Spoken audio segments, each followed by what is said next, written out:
George Clooney gave his friends $1 million each and the story behind it is bananas. Apparently, it literally pays to be friends with George Clooney. According to People, Rand Gerber, husband of Cindy Crawford and longtime pal to Clooney, recently told MSNBC that, during a 2013 dinner, George Clooney gave 14 of his closest friends $1 million each and paid all of their would-be taxes on the sum. $1 million each. That's $14 million, plus the designer luggage bags. All the cash came in, just for being one of the boys. Hey, George. If you're reading this, I've been really good this year. Gerber spoke about the evening at length during his chat with MSNBC. And every detail was more amazing than the last. There's a group of guys we call the boys. George had called me and the boys and said, "Hey, mark September 27, 2013, on your calendar. Everyone's going to come to my house for dinner." Sounds like a pretty chill night,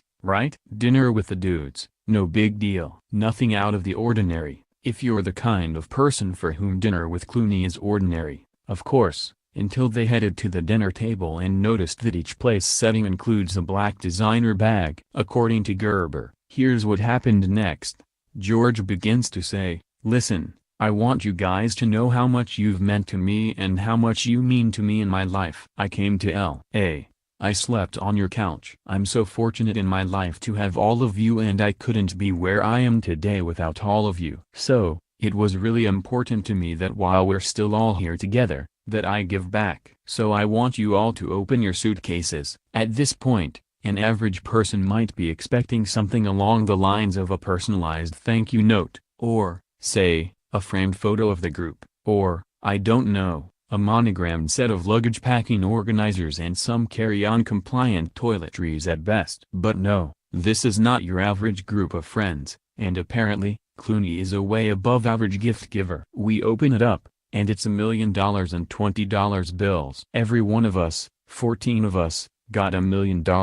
Every single one of us. We're in shock. Like, what is this? He goes, "I know we've all been through some hard times. Some of you are still going through it. You don't have to worry about your kids. You don't have to worry about, school. You don't have to worry about paying your mortgage." This is where everyone fainted and/or Ashton Kutcher popped out of a closet to tell them they've been punked. Right? Nope. This actually happened. And, for some of the boys, according to Gerber, it was pretty life-changing. One was working at a bar in Texas at the airport, trying just to support his family. Rides a bicycle to work every day. I mean, these are guys that took care of George and now he's giving it all back. Bustle reached out to a rep for Clooney for comment on the story, but did not receive a response at the time of publication.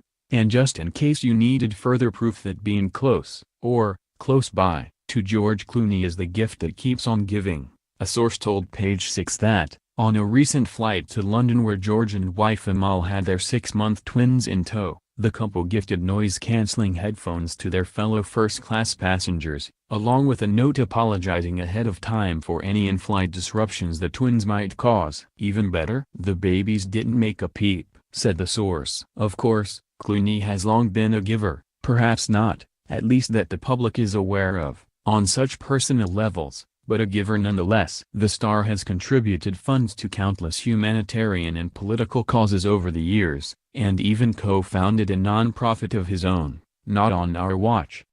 Cash, luggage, noise-canceling headphones. Clooney is a perpetual gift giver. He also seems pretty darn jolly, sports the occasional white beard, and looks amazing in color-blocked suits, or suits of any kind. Really, the similarities between Clooney and Claus are too obvious to ignore, which is why, this Christmas, I'll be leaving out cookies, milk, and a handwritten note addressed to George.